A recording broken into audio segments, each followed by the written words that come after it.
Fala aí galera, eu sou o T e a mudança no metagame aconteceu.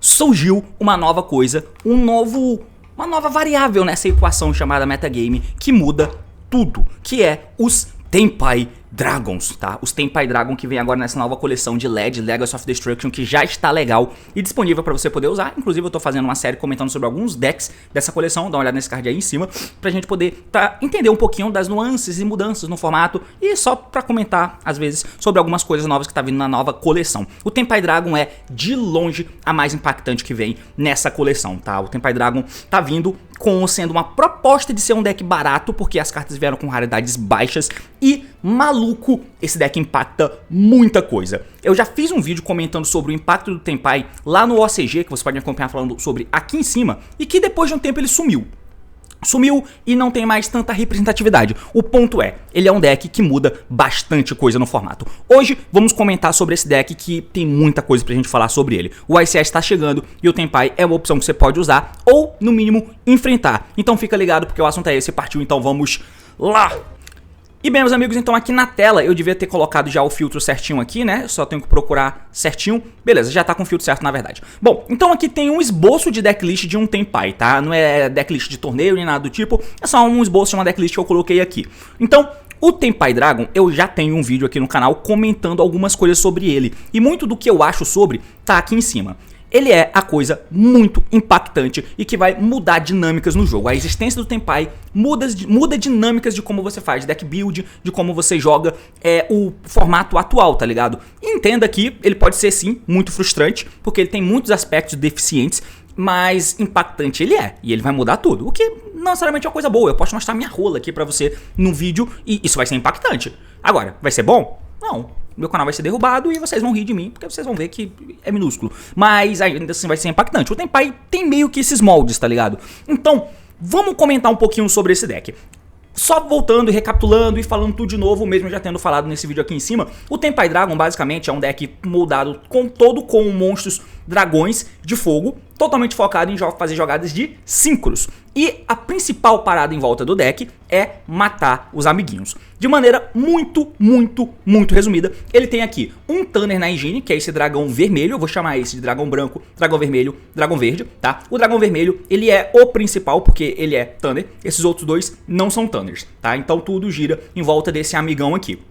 Eles têm alguns efeitos, todos eles compartilham do efeito de, durante a batalha, poderem fazer um Synchro Summon. Então, dentro da batalha, eles habilitam você a possibilidade de fazer um Synchro Summon no oponente. E aí, eles têm algumas características, né? Um não deixa você tomar dano envolvendo Fire Dragon, o outro não deixa os Fire Dragons serem destruídos. O que você quer é só bater, porque isso vai habilitar jogadas lá na frente. Esse dragão branco, ele é o starter, se ele é normal special invocado, você pode adicionar um Sanguine Spell Trap do deck pra mão. Sanguine são as spells do deck, né? Que no caso nós temos aqui o campo e a Spell Quick. Então, é isso que ele faz, além de fazer Synchro no turno do oponente. Esse carinha aqui, se você controla um dragão de fogo, você pode invocar ele da tua mão, beleza? Além de poder fazer Synchro no turno do oponente.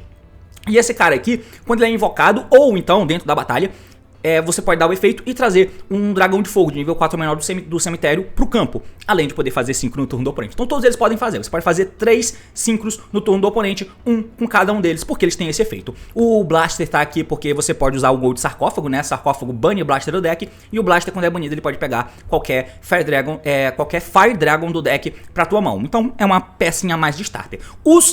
As spells e traps do deck, que no caso temos o campo, que é o principal bagulho do deck. Ela diz que durante a main phase, Fire Dragons que você controla são inafetados por efeitos ativados do oponente. Então, quando você tá na tua main phase 1, você ativa esse campo e nada pode ser feito com teus Tenpais. Apesar de que a principal coisa que você faz no deck é jogar na batalha, é bater e dar os efeitos na batalha. Mas na main phase 1, os teus monstros são inafetados, o que é um efeito muito idiota, mas enfim, existe e você tem que se ligar nisso. Não adianta interagir com os Tenpais no campo, porque eles são inafetados. Então isso pode mudar até um pouco as dinâmicas das techs que você usa. Contra esse deck, um Veiler não pega tão bem, o Impermanence não pega tão bem, o Veiler só pode ser dado na main phase ele vai estar inafetado. Na batalha o Veiler está morto, o Impermanence depende, né? Você seta um Impermanence dentro da batalha, você pode sim dar o Impermanence, por exemplo. Então, são alguns detalhes e a gente vai chegar em mais detalhes um pouco mais a fundo. Ele tem outro efeito que uma vez por turno, você vai poder adicionar um Tenpai Dragon do deck pra tua mão e descartar uma carta. Basicamente isso. Além disso, se essa carta é destruída dentro da batalha, você pode escolher um Dragon 5 que você controla e dobra o ataque dele e é tranquilo. Você mata ela dentro da batalha pra poder dobrar o ataque de algum dragão e continuar batendo e dar OTK. O bagulho desse deck é que é isso, ele quer dar OTK, só isso. Beleza? Nós temos aqui a Spell Quick também, que é mais uma Sanguine, que ela tem 2 efeitos e você pode aplicar os 2 caso ela seja ativada dentro da batalha, por isso ela é Quick. Mas basicamente o principal efeito é adicione nível 4 ou menor dragão de fogo do deck pra tua mão. Qualquer dragão de fogo, geralmente os Tenpais, tá? Mas se ela for ativada dentro da batalha, você pode fazer Special Summon desse dragão de fogo da tua mão, o que é muito importante pra gente fazer algumas coisas dinâmicas aqui nesse deck, tá? Os Synchros, nós temos os principais aqui, né, que é o Synchro 7 e o Synchro 10. O Synchro 7 é o primeiro que você faz. Se ele é Synchro invocado, você pode escolher um dragão de fogo no teu cemitério e faz summon dele pro campo. Só que você não pode fazer summon por resto do turno, exceto de dragões. Além disso, ele, tanto esse quanto esse dragão aqui, tem efeito de voltarem do cemitério, né? Então, se 3 ou mais ataques foram declarados nesse turno, esse monstro no cemitério pode dar efeito e se invocar. Esse outro faz a mesma coisa, só que esse, quando ele é invocado, na resolução do efeito ativado no cemitério, ele pode matar uma Spell Trap no campo e você pode matar o campo, se você quiser. Sem dar alvo, você mata uma. E aí, além disso, você tem esse carinha aqui, que quando ele é invocado, você muda todos os monstros que o oponente controla para a posição de ataque, tá? E o oponente não pode ativar cartas ou efeitos durante a batalha. Então, chegou nesse cara, não pode ativar efeitos dentro da batalha. Isso não deixa de ativar efeito dentro da main phase 1, beleza? Para além disso, se 3 ou mais ataques foram declarados, ele volta do cemitério e pode destruir uma carta no campo. Tudo isso são ferramentas para tentar tirar as tuas cartas e tentar fazer o OTK conectar. E para finalizar a carta de Engine desse deck, nós temos o bicho que eu não coloquei aqui. Mano, eu não acredito que eu não coloquei o bicho aqui. Tá. Que é esse meninão aqui, ó. O Tridente. O Tridente, ele tá no deck também, né? Ele também é um Synchro 10. E ele tem um efeito muito simples. Quando esse card é Synchro invocado, você pode escolher até 2 outras cartas que você controla. E aí, para cada carta destruída, ele, o Tridente Drago, ganha um ataque a mais, tá? Então escolhe outras 2 cartas que você controla e para cada carta ele ganha um ataque a mais. Via de regra, você vai fazer ele depois de todos os ataques terem conectado, né? E você vai poder matar esse Synchro aqui. Por exemplo, mata o Synchro, mata o campo dobra o ataque desse cara, ele fica com 6.000, ele pode bater 3 vezes e esse cara ainda volta do cemitério. Então, não importa o que aconteça, você consegue bater por 30k de dano, tá ligado? É muito dano que você dá. Por isso que o Prosperity aqui é muito importante, porque a proposta do deck é matar. E ele tem cartas específicas pra chegar nisso. Então essas cartas, quando você tem, ela tem um impacto muito grande. E quando você tem uma carta, ou cartas que tem impacto muito grande, é melhor usar o Prosperity do que usar carta de compra aleatória. Pô, mas o Prosperity deixa você dar só metade do dano no turno. Meu irmão, o deck dá 30k. Via de regra, se você fizer a jogada mais standard possível, você chega a dar mais de 16. E é suficiente, porque metade de 16 vai ser 8.000. Dá pra matar. Então o Prosperity é vital de se ter nessa decklist, beleza? Então as cartas base do deck são essas. Agora, eu não vou mostrar de novo um combo pra vocês sobre como você dá o OTK, que é como o deck joga, porque eu já tenho um vídeo falando sobre isso. Mas, enfim. Agora vamos com as dinâmicas e implicações desse deck no jogo. Primeiro ponto, como o deck é totalmente focado e os efeitos são feitos dessa forma, né, em dar OTK, é claro que ele é muito ruim do primeiro. Ele tem uma deficiência claríssima. O Going First dele não é muito confiável, o que faz você pensar mais ou menos como sendo um Sky Striker da vida, que ele tem cartas boas que naturalmente são melhores indo segundo, mas o Going First do Sky Striker é muito pobre. O desse deck também é bem pobre, apesar de ele ser muito mais impactante do que um Sky Strike da vida, né? Mas é sinistro. Quem já tentou jogar de Sky Strike em algum momento, depois da época em que ele foi meta, viu o quanto é frustrante você ser obrigado a ir segundo com um deck que nem é tão forte assim, sabe? Então o Sky Strike tem essa parada. Esse deck tem um pouco disso. Então ele quer ir segundo, o que coloca dinâmicas muito estranhas, tá? Então, o que eu acho engraçado, e as coisas que eu vou desenrolar aqui um pouquinho, é que é um impacto muito grande pela existência de um deck, na deck build, na forma de jogar, na forma de pensar tudo, tão impactante quanto na época em que o Kashira chegou no jogo. Eu tenho esse vídeo aqui em cima, que você pode me acompanhar falando, que eu tava comentando sobre como a existência do Kashira faz um monte de coisa mudar, como as próprias deck builds. Quando o Kashira tava chegando no jogo, o Tiara Laments ainda existia e não tinha sido banido, né? O Tiara Laments foi banido um pouco depois. Então quando eu fiz esse vídeo, era quando o Tiara ainda existia. Mas qual é a diferença? Mesmo que o Tiara existisse, se fosse bem melhor do que o o Cacheira que ainda ia chegar, o Tiara Laments era melhor, beleza, mas a existência dele fazia com que a deck build do Tiara mudasse. Então você não podia usar só uma kit, porque você tem a dinâmica do Cacheira ficar tirando cartas do teu extra deck. Você não pode usar só uma kit, você tinha que usar 2 kits, por exemplo, porque era muito ruim perder ela, a depender da situação. Então tinha um monte de dinâmicazinha, você tinha que usar carta pra altar o Arise, enfim, então mudava, só a existência do Cacheira no jogo mudava a dinâmica dos decks. Aqui é parecido, tá? Então tem esse ponto, ele quer muito ir segundo e acredite, ele vai te matar. Por causa disso, as deck builds desse deck tendem a mudar e não são muito fixas. Uma coisa que é interessante se pensar é que a engine dele é pequena, bem pequena. Você tem aqui esses dragõezinhos. Você pode considerar o Blaster como engine ou não. Tem esse Magna, porque ele é uma hand trap e que você pode usar mais bicho no side deck. São cartas boas de serem usadas. E o Magna já no main deck, caso você o compre, você dá ele e ele pega um dragão na end, tá ligado? Indo segundo, você vai ter já um dragão que você buscou no deck. O que é bom, tá ligado? É interessante. Dá pra usar esse Magna no main deck. O Sarcófago pra conectar com esse bicho. As Spells, o Terraform e o campo. Os Prosperity, que é a consistência. O Set Rotation, que coloca o campo. E o Chicken Game, porque é o Garnet do Set Rotation. Porque você precisa ter as tuas cartas aqui conectadas. Um dragãozinho consegue dar o OTK de mais de 16 mil de dano, mas se você tiver a combinação de 2 cartas ali, você tá melhor, tá ligado? Por isso que essas cartas são vitais. É um deck que pode usar Shifter, o dragão verde fica locado sem efeito e esses não voltam no cemitério, mas tudo bem, dá pra rolar e o Shifter atrapalha muita gente. De resto, espaço de tech card, tá? Então, aqui nesse deck temos, quantos tech cards são aqui? 3, 17. 17 espaços de tech cards, se você quiser forçar a barra, você pode forçar a barra e colocar mais tech cards. Que techs são essas? Como o deck tá aqui pra matar o oponente, você vai tentar usar cartas que baixam o teto dele, impeça ele de fazer as coisas que ele quer, pelo menos todas elas, porque tomando todas elas, a tua engine não tanca, basicamente não tanca. Então, se o cara fizer tudo que ele quer, fica difícil. Então, você pode usar hand traps para baixar o teto da jogada dele, fazer com que ele não faça tudo o que ele quer. Você não precisa parar o turno dele, só precisa que ele não faça tudo o que ele pode, tá ligado? Então, abrir com 2 hand traps é bom, você baixa o teto do amigo.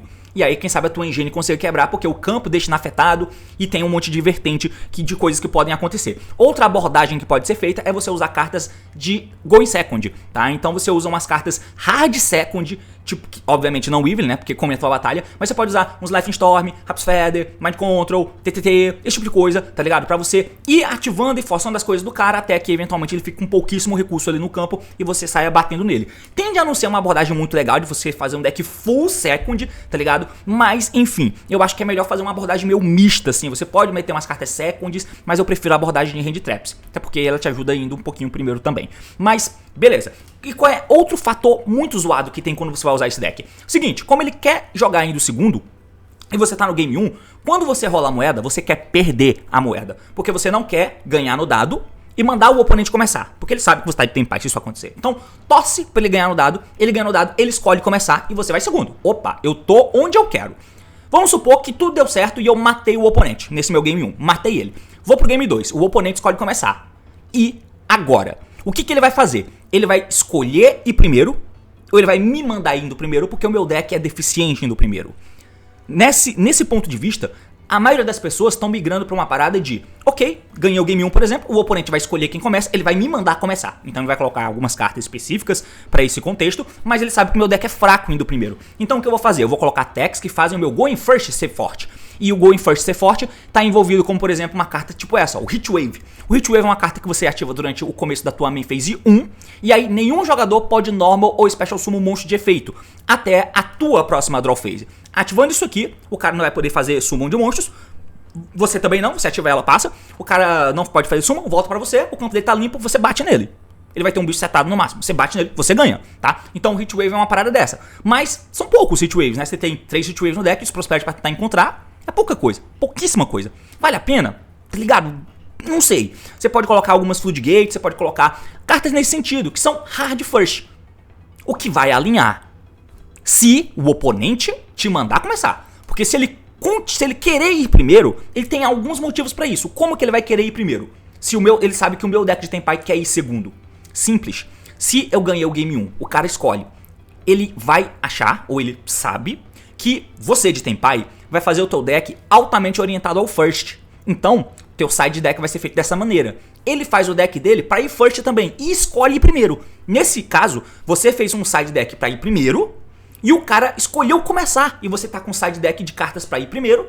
Se você compra essas cartas, full Deu, fudeu, você tem cartas a menos. O cara tá indo primeiro, com tech pra ir primeiro, você tem tech pra ir primeiro e tá indo segundo, você vai perder, tá ligado? E aí, depois que isso acontece, aí tá bom, aí você escolhe segundo, se for o caso, ok. Ou então você põe cartas e escolhe primeiro, se você tiver com o deck moldado dessa forma. Mas essas dinâmicas do Tenpai são bem cagadas, tá ligado? São bem estranhas de acontecer, mas são muito impactantes. Rola um mind game sinistro aqui. Como é que você vai fazer o teu deck de Tenpai, irmão? Você vai fazer um deck depois que você ganha um game e o oponente tem o poder de escolher começar ou não. Você vai fazer um deck pra ir primeiro?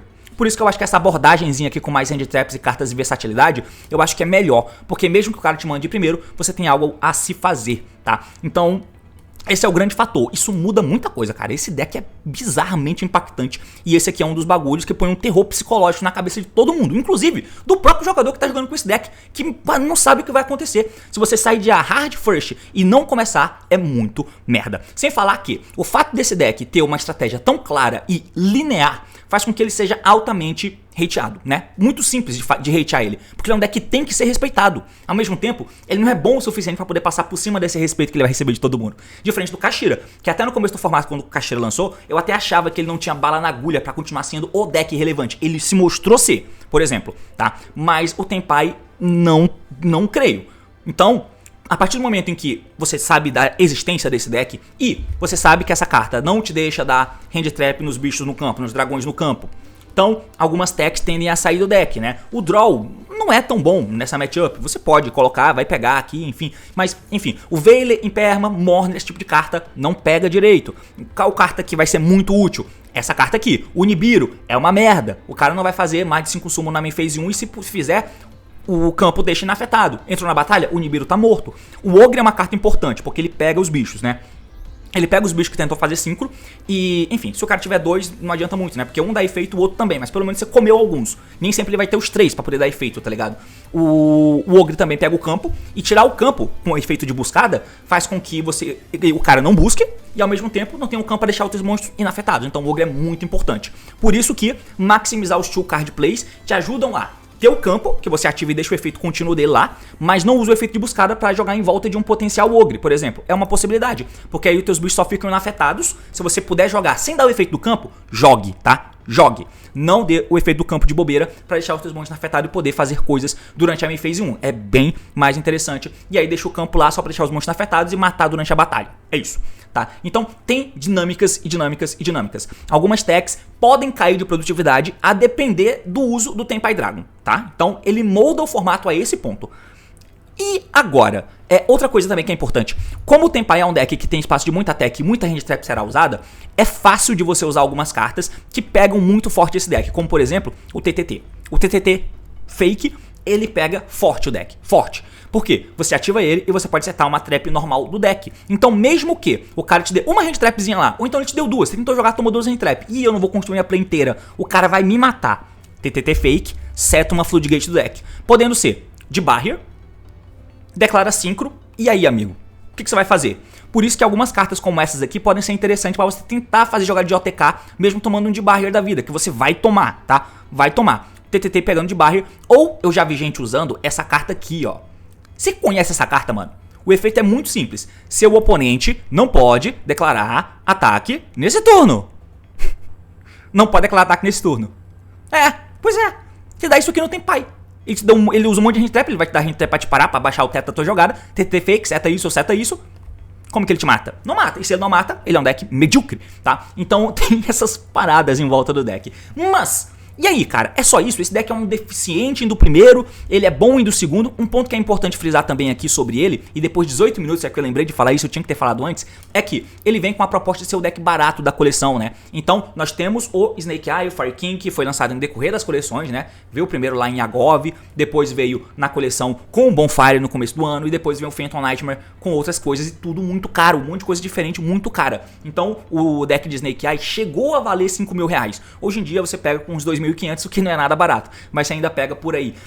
Mas esse é o deck meta. O Voiceless Voice é um deck que não bate de frente assim com esses decks, não é o melhor deck do formato, não é tier 1, mas cara, ele é muito caro também. O Voiceless Voice ainda é muito caro. O Kashira, que é um deck mais antigo, Não sei se ele chegou a baixar muito de preço, não dei uma olhada nisso, tá ligado? Mas enfim, você tem essas paradas em volta dos decks que são considerados os competitivos. E o Tenpai, nesse mar de decks aí, ele vem com a proposta de ser barato, porque a carta mais cara é esse cara aqui, se eu não me engano. Um desses 5 aqui, eu não lembro se um deles é Ultra, mas esse cara eu lembro que é o que tá dando um bafafá forte. Porque esse é comum também, mas esse é super. E uma carta super não é cara, não tende a ser muito cara. Mas aí depende do momento, né? Esse dragão é caro. Por quê? Que desonestidade, né? Uma carta super custando mais de 100 reais, como ele tá custando. Eu entendo, é frustrante, é uma merda. Mas infelizmente são as dinâmicas do mercado, tá? O mercado faz isso aí. Você já tentou comprar pão de queijo no aeroporto? É uma merda. Se eu puder, eu não compro. Mas se precisar. E se eu tô viajando, e eu já viajei muito de ônibus, indo daqui do Tocantins lá pro Paraná, pra São Paulo. E se eu estiver fazendo isso, eu tenho que parar na beira da estrada pra poder almoçar, tá ligado? Os caras vão me cobrar 200 reais no quilo da comida. Então eu como isso aqui e pago 50, 60 reais. Acontece. Você já comprou pipoca no cinema? Isso aqui, esse evento do Tenpai é uma pipoca no cinema, tá? Então apesar dele provavelmente não ter o status de custar o que ele custa pelas raridades das cartas, ao mesmo tempo, o fato dele ser competitivo e impactar o formato faz com que as pessoas cobrem caro por ele, infelizmente. Esse maluco aqui tá impossível de achar também e tá muito caro. Eu sei, é frustrante, mas vai montar um Tenpai Dragon. Você não vai gastar, por exemplo, mais que R$1.000, eu suponho, né? Então, é barato pro padrão das coisas que tem. O Yu-Gi-Oh! É um jogo ceboso, mano. Ceboso, não te retorna nada, mas ele é caro. E pros padrões do que tem, o Tenpai Dragon é o deck barato, beleza? Então tem esse bagulho. Eu não gosto, eu odeio, mas é assim. E agora, sobre o deck. É só isso então? Ele é só um deck que vai second e mata? E aí?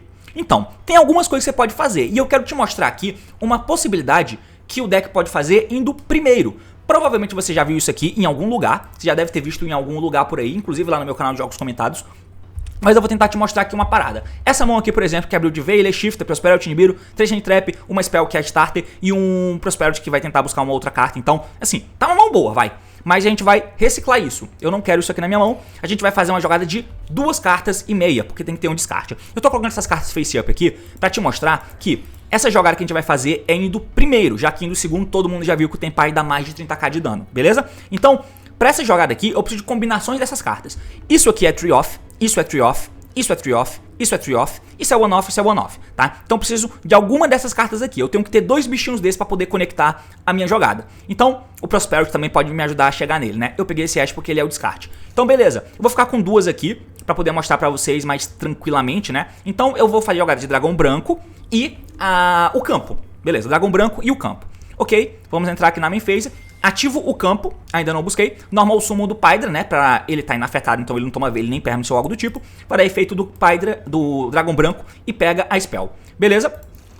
Vou dar o efeito do campo agora de buscada. Matei aqui, busquei o dragão vermelho. Vou descartar a outra carta que eu tenho, que nesse caso é o Ash Blossom. Tranquilo. Beleza? Vou dar efeito do dragão vermelho na mão. Ele se invoca, junta os dois no campo e faz um Ancient Fair Dragon. É uma carta que tomou errata. Oh meu Deus, Konami fez justiça com as próprias mãos. Pois é, mano. Ancient Fair Dragon. 2024. Tá bom, Ancient Fair Dragon invocado. Aqui a gente vai perder o campo, tá? Vamos perder o campo, mas é necessário pra gente ir primeiro. Até porque o side muda. Então, o campo me protege? Sim, mas isso aqui raramente vai acontecer.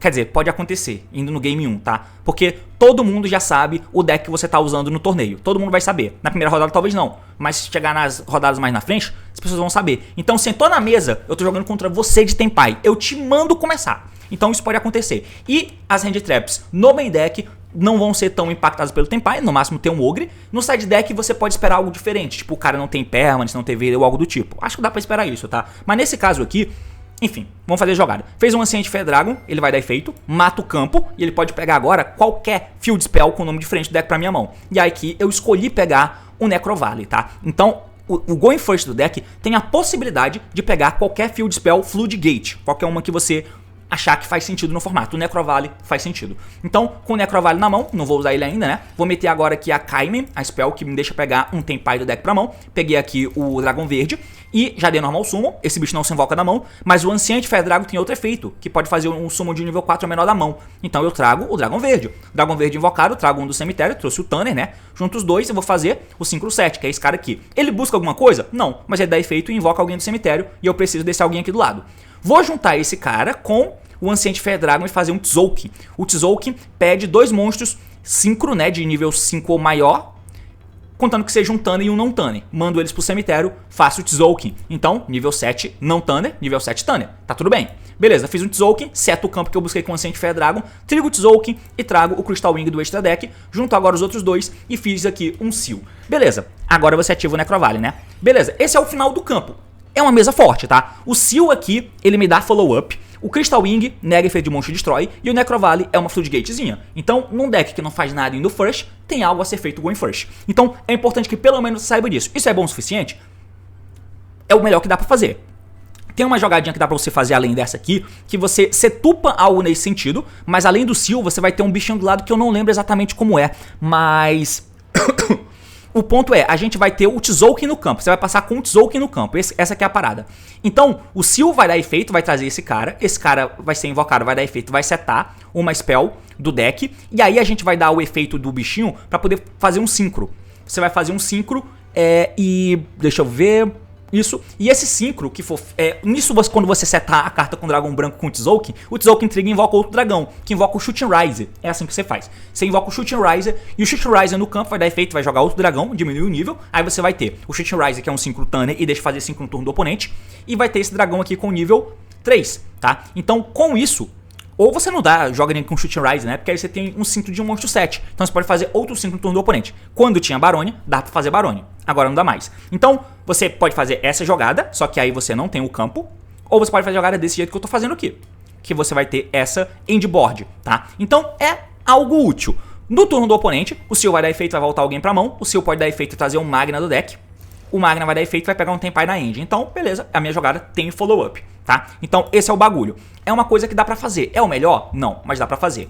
Dinâmicas gerais sobre esse deck, que são ocultas, um pouquinho ocultas. Você precisa ir jogando pra poder se ligar nessas paradas, mas elas acontecem. Se liga. Você tem a coisa mais idiota do deck, que é o campo, que deixa os monstros inafetados durante a main phase 1, beleza, já sabemos que isso é estúpido, é idiota, não gostamos, mas acontece. Mas se aproveitando disso, se você tem, por exemplo, o campo, que deu efeito, buscou o dragão branco, ok, descartou uma carta qualquer, dragão branco efeito, pegou a quick, deixa eu ver, como é que é? Isso, pega o dragão branco, por exemplo, dragão branco pega a quick, e aí você já tem o dragão vermelho, por exemplo, o dragão vermelho se invoca, e você vai ter um Tanner 4 com um não Tanner 3. Isso dá Synchro 7. Sabe quem é Synchro 7? Black Rose. Esse não, esse aqui, ó. Black Rose Dragon. O Black Rose, se você não tá ligado, ele é um dragão de fogo. Então, essa jogadinha que você faz aqui, ela é bem injusta. Porque você, com o campo face up, né, com o sangue em summoning aqui no campo, deixando teus dragões de fogo inafetados, você consegue fazer esses 2 monstrinhos no campo, enquanto deixa a spell pra trás. Deixa a spell na mão, tá? Então esses 2 monstrinhos estão no campo. Dragões de fogo são inafetados. Você junta 2 no susto, faz um Black Rose. O Black Rose, sendo dragão de fogo, ele é inafetado também, porque tá dentro ainda da main phase 1. Então você dá efeito Black Rose, e quando esse card é synchro invocado, você pode destruir todas as cartas no campo, incluindo ele mesmo. Todas as cartas no campo. E quando ele der esse efeito, ele tá inafetado pelo efeito da Sangue Summoning.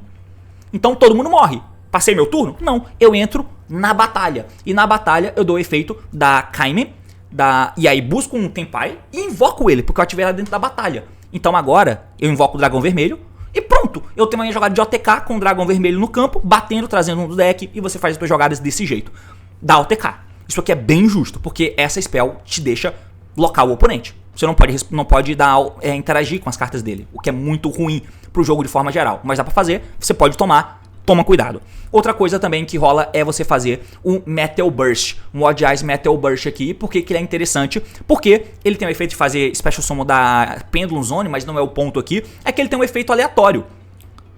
Cadê? Monstros que o oponente controla não podem, na posição do oponente, né? Não podem ativar efeito durante a batalha. Então, lembra que eu disse que esse cara aqui não deixa o oponente ativar efeito durante a batalha? Mas quando ele chega no campo, já fez 2 synchros, né? Porque você teve que fazer um dos synchros pra chegar nesse cara, e o outro vai chegar no synchro 10. Então, né? Se tinha pra tomar alguma coisa, você já tomou. Chegando nele, beleza. Ele impede o cara de ativar efeitos, mas sim, o que tinha que tomar já foi tomado.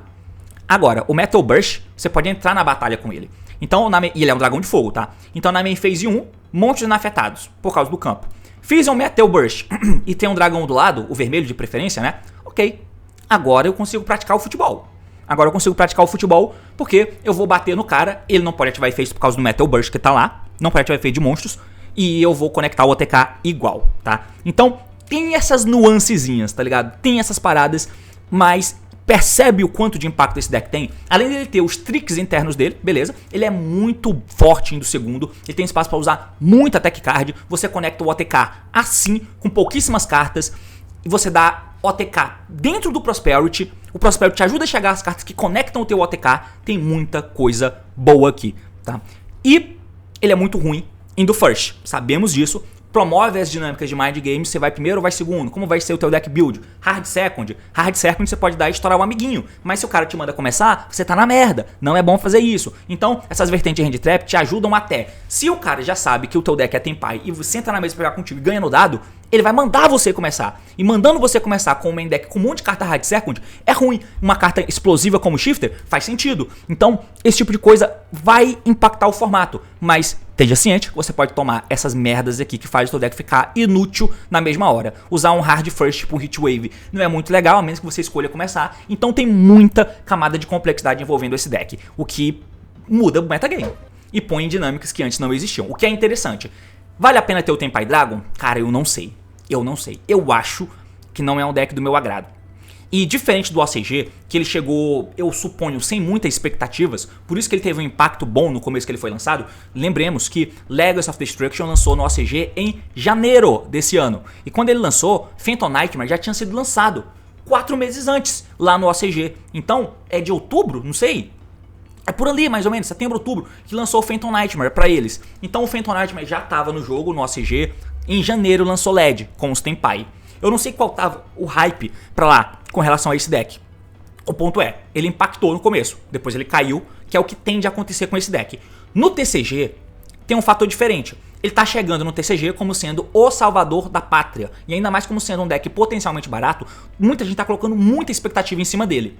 Então, como sendo o deck barato e ao mesmo tempo o deck que tem expectativa de desbancar o Snake Eye, eu não sei se ele vai conseguir ser tudo isso, porque diferente do OCG que ele foi underdog, subiu e depois caiu, aqui ele já tá chegando no hype. Então ele já tá impactando na deck build da galera. Quando o Tenpai impactou no OCG, ninguém usava cartas focadas pro Tenpai, porque ele não tava no meta. Aqui no TCG, no primeiro torneio que tiver, ele já vai ser hypado. Então ele já vai estar na mira. E estando na mira, ele me parece não ser muito bom, porque estando na mira, ele toma coisas muito estranhas e as dinâmicas ruins aparecem e se escancaram.